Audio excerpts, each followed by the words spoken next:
Հունվարի 14-ին կառավարությունը հայտարարեց, որ Ադրբեջանը Հայաստանին է փոխանցել 4 գերու՝ Դավիթ Դավթյանին, Գևորգ Սուջանին, Վիգեն Էվջեքյանին, Վագիվ Խաչատրյանին։ Շատ կարճ ժամանակ անց էլ հայտնեցին, որ Թուրքիայի միջոցով Սիրիային է Հայաստանը հանձնել 44-օրյա պատերազմում Հայաստանի դեմ կռված, գերի վերցված եւ ցմահ դատապարտված 2 ահաբեկչի։ Հայաստանը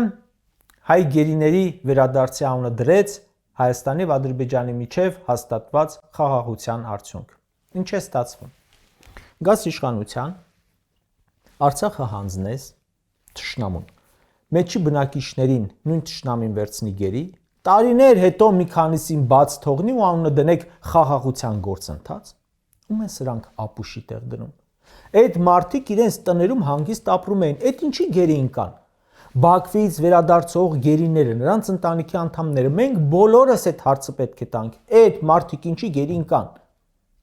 Տեսնես գոնե անձամբ կգնա նրանցից ու նրանց ընտանիքներից ներողություն խնդրի, թե հպարտ դեմքով հայտարարելու է տեսեք ինչ հերոսություն արեցի։ Ինչն էր հերոսություն։